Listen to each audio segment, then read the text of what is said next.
নমস্কার বন্ধুরা, welcome back to my channel Labani's cook and ব্লগে সকলকে স্বাগত জানাই। তো গুড মর্নিং সকলকে। আমি সকাল সকাল ঘুম থেকে উঠে গাছগুলোতে জল দিচ্ছি। অনেক দিন দুদিন হলো জল দেওয়া হয়নি, কেউ গাছের দিকে তাকানোরও সময় পায়নি। তো প্রতিদিন সকালবেলায় উঠে ব্যালকনিতে এসে কিন্তু বেশ ভালো লাগে। সকালবেলায় ঘুম ভেঙে দেখবে চারিদিক গ্রিনারি, দেখতে কিন্তু ভীষণ ভালো লাগে, আর দেখাটাও কিন্তু ভীষণ ভালো আমাদের চোখের পক্ষে। তো যাই হোক, আমার ব্যালকনিতে একটা সময় একটা গাছও ছিল না, শুধুমাত্র অ্যালোভেরা গাছ ছিল। এখন আস্তে আস্তে অনেক গাছ হয়ে গেছে, আর আরও গাছ লাগানোর ইচ্ছে আছে, কিন্তু জায়গার বড়ই অভাব। খুব ছোট্ট একটা ব্যালকনি, তো সেই কারণে না আর লাগাবার ইচ্ছে থাকলেও আর লাগানো যাবে না, কারণ মাঝখানটায় জামা কাপড় মেলাটা খুব অসুবিধে হয়ে যায়। তো আজকে যেহেতু রান্নাবান্না নেই, তো সেই কারণেই গাছের পিছনে সুন্দর করে ধীরে ধীরে জল দিচ্ছি, এদেরকে দেখছি। এদেরকে দেখলেই একটা মনটা বেশ ভালো ভালো হয়ে যায়।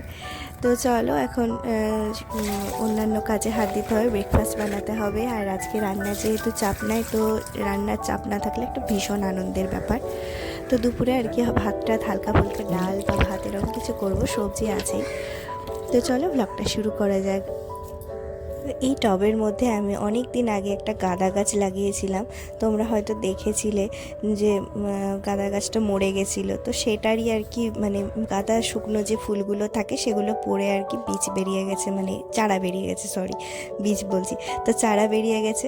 তো ছোট ছোট সুন্দর বেশ চারা হয়েছে, দুটো আমার অলরেডি গাছ হয়ে গেছে, জানি না ফুল ধরবে কিনা। আর সকালে আমার ব্রেকফাস্টও হয়ে গেছে, ডালিয়া আর খিচুড়ি। আর তারপরে কাজ যেদিনকে না থাকে, ঘরের রান্নাবান্না, বিশেষ করে রান্নাবান্না যেদিন না থাকে, সেদিন প্রত্যেকটা বাড়ির মহিলার কিন্তু যে কী আনন্দ হয় কী আর বলবো। সে আনন্দের আর কোনো কিছু হয় না। কোথায় কি কাজ আছে সেগুলোকে খুঁজে খুঁজে বের করে আমরা করতে থাকি। এই টবটাতে আমার গাছটা অলরেডি এখন অনেক বড় হয়ে গেছে, কিন্তু এই টবটা আমি বানিয়েছিলাম একটা ওয়াস্ট ম্যাটেরিয়ালই বলতে পারো। তো সেই ভিডিওটা আমি শেয়ার করিনি, ভিডিও আমার করা ছিল, তো সেই ভিডিওটাই আর কি তোমাদের সাথে শেয়ার করছি এখন। যে এরকম একটা কন্টেনার, লম্বা টাইপের এরকম কন্টেনারগুলো আমরা ফেলে দিই, তো সেগুলোকে ফেলে না দিয়ে কিন্তু আমরা এরকম সুন্দর পট বানিয়ে ফেলতে পারি, এভাবে কালার টালার করে। কিন্তু আমি এই যে চারিদিকে 4টে ফুটো করেছিলাম, আর 4টে ফুটোর মধ্যে সুতো দিয়ে আর কি হ্যাঙ্গিং একটা পট বানানোর চেষ্টা করেছিলাম, বানিয়েওছিলাম, কিন্তু দুর্ভাগ্যবশত ইঁদুর এসে এটা কেটে ফেলেছে। যেদিন বানালাম তার পরের দিনই, 2 দিন পরে আমি দেখছি এটা কোনো মতে একটা সুতোর মধ্যে ঝুলছে। তারপর আর কি করি, তারপর এই সমস্ত দড়ি টড়ি কেটে এটাকে জাস্ট এমনি ফ্লোরের মধ্যে বসিয়ে রাখলাম, হ্যাঙ্গিং আর বানানো সম্ভব হলো না।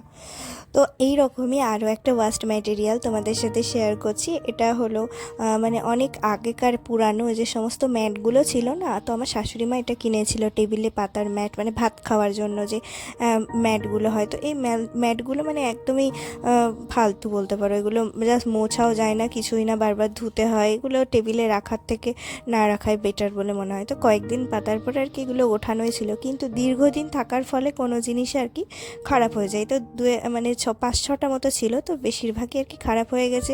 প্লাস্টিকগুলো কীরকম মরমরে হয়ে গেছে, ফেলে দেওয়ার জোগাড়, তো আমি কয়েকটা ফেলেও দিয়েছিলাম। আর এটার কন্ডিশন যথারীতি ভালো ছিল, তো কালারটা খারাপ হয়ে গেছিলো, তো সেই কারণে আমি এটাকে সুন্দর করে কালার করে এটাকে একটা ইউজ করব। তো কিভাবে ইউজ করছি সেটা দেখো। কালার করার পরে কিন্তু বেশ সুন্দর লাগছিল। এটা একটা এনামেল কালার করছি, এনামেল কালার একটু বেশি দিন থাকে, আর গোল্ডেন এনামেল কালার করছি। তারপর কালার করার পরে বেশ সুন্দর লাগছিল।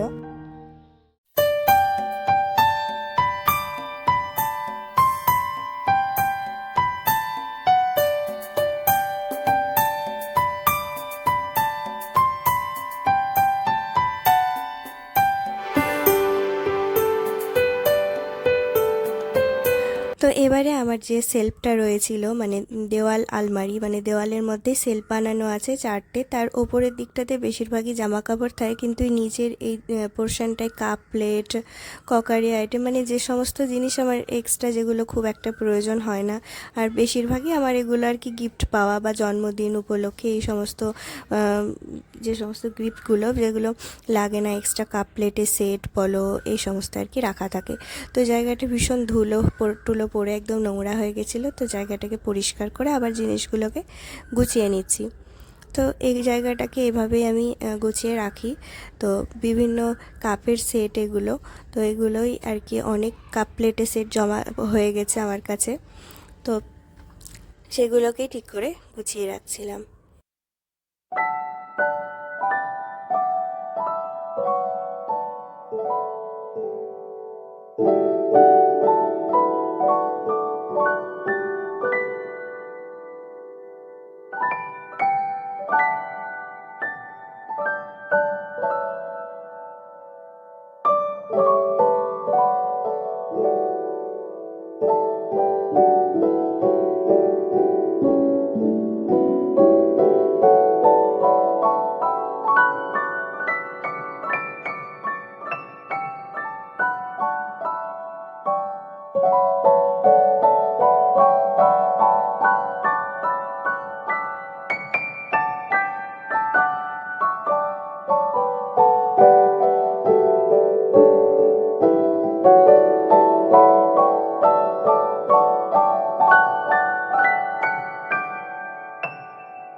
তো শেলফটা গোছানোর পরে এই জায়গাটাতে বেশ কিছু ছোট ছোট জিনিস যেগুলো আর ছিল না, তো তখন আমি একটা কার্ডবোর্ড বক্স নিলাম আর সেটাকে সুন্দর করে র্যাপিং পেপার দিয়ে র্যাপিং করে নিয়েছি। তার মধ্যে কিছু এক্সট্রা জিনিস রেখে দিলাম, যেমন ধরো কয়েকটা প্লাস্টিক।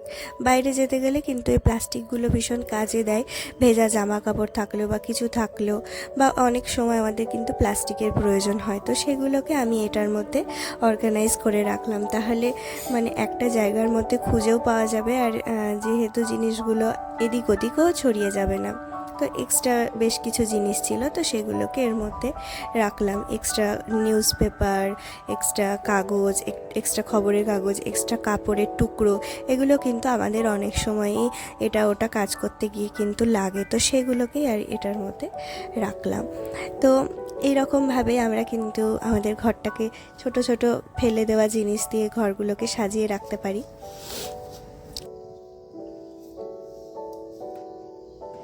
এরপরে আমি দিনের বেলায় ফ্রিজটাকে সুন্দর করে অর্গানাইজ করেছিলাম, মোছামুছি করেছিলাম। তারপরে যে কাণ্ডটা ঘটেছে সেটা হলো, ফ্রিজের মধ্যে একটা অপশন থাকে, আমার ফ্রিজটাই বিশেষ করে আছে, জানি না সবার ফ্রিজে আছে কিনা, ডিফ্রস্ট করা যায়। তো ডিফ্রস্ট করলে কি হয়, ভিতরের যে ডিপ ফ্রিজে যে সমস্ত বরফগুলো থাকে সেগুলোকে গলিয়ে একটা জল চলে আসে, তো জলগুলো বাইরের দিকে বেরিয়ে যায়, কিন্তু বাইরে যে বেরোনোর রাস্তা ফ্রিজে, তো সেই রাস্তাটা বন্ধ হয়ে গেছে। জানি না কোনোভাবে দুধ পড়ে গেছিলো, সেটা পড়েও জ্যাম হয়ে যেতে পারে, সেই রাস্তাটা ব্লক হয়ে যেতে পারে, তো সেই কারণে জলগুলো ভেতর দিক দিয়ে চলে আসছিল বাইরে। তো ভেতরের সমস্ত সেলফের মধ্যে জল টল ঢুকে একদম অবস্থা যাচ্ছে তাই। তারপরে সেই জিনিসগুলোকে গুছিয়ে রাখার পরে আবার সমস্ত কিছু নামিয়েছি, আর এই দেখো পুরো এদিক দিয়ে পুরো জল চলে আসছিলো বেয়ে বেয়ে। তারপর আমি এখানে কি করলাম, একটা বাটি লাগালাম, আর বাটির মধ্যে মানে 3-4 বাটি আমি জল ফেললাম, এদিক দিয়ে জলগুলো পড়ছে ফ্রিজের ভেতরের দিকে। তো বাটিটাকে বারবার চেঞ্জ করছি, 4-5 বাটি ভর্তি হয়ে গেছে, আমি বারবার ফেলে দিয়েছি, তারপরে জানি না এখনও কতবার পড়বে। তো এইভাবে আমি বারবার মুছে নিচ্ছি, সামনের দিক দিয়ে সমস্ত জলগুলো চলে আসছে আর জিনিসগুলো সমস্তর মধ্যে জল ঢুকে যাচ্ছে। তো এটা একটা সমস্যা হয়ে গেছিলো আমার ফ্রিজে। তো ফ্রিজটা পরে সার্ভিসিং করতে, ফ্রিজের ভেতরে লাইটটাও খারাপ হয়ে গেছে, তো অনেক দিন ধরে লাইটটা জ্বলে না, কিন্তু ফ্রিজ অলরেডি কাজ করছিল, কিন্তু ইদানিং এই জল পড়ার একটা সমস্যা হয়ে গেছে, ডিফ্রস্ট করলেই আর কি এদিক দিয়ে জল চলে আসে। তো আমি এখন মুছে নিলাম, তারপরে আবার যথারীতি সমস্ত কিছু সেটিং করে দেবো। এখন কিছুক্ষণ পড়বে জলটা, তারপর অটোমেটিক থেমে যাবে, তারপরে আবার আবার যখন ডিফ্রস্ট করব পরের দিন আবার কিছুটা জল বেরোবে, এই রকমই হতে থাকে। তো আজকে অনেক পরিমাণে জল বেরিয়েছে, প্রায় 6-7 বাটি আমি জল ফেলেছি এই বাটিটার। তো জলটা কোনো মতেই আর কি যাচ্ছিল না। তারপরে ফ্রিজের কিছু সবজি ছিল আমার, আর বাদ বাকি সমস্ত সবজি এনেছে বাজার থেকে, তো সেগুলোকে ধুয়ে আর কি রাত্রিবেলা এখানে রেখে দিলাম, শুকিয়ে সকালবেলায় হতে হতে শুকিয়ে যাবে, তখন উঠিয়ে নেব। তো এরপরে যেটা মেন কাজ রাত্রের, সেটা হলো ডিনার তৈরি। তো এখন আমি ডিনারটা তৈরি করে নিচ্ছি, আজকে ডিনারে আলুর পরোটা বানাচ্ছি। তো চলো আলুর পরোটাগুলো চটপট বানিয়ে ফেলি।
তো চলো ডিনারটা সেরে ফেলি, আর আজকের ভিডিওটা এখানেই শেষ করছি। দেখা হচ্ছে নেক্সট কোনো ভিডিওতে। ততক্ষণের জন্য সবাই ভালো থেকো, সুস্থ থেকো, আর ভিডিওটা ভালো লাগলে অবশ্যই লাইক করে সাবস্ক্রাইব করে পাশে থেকো বন্ধুরা।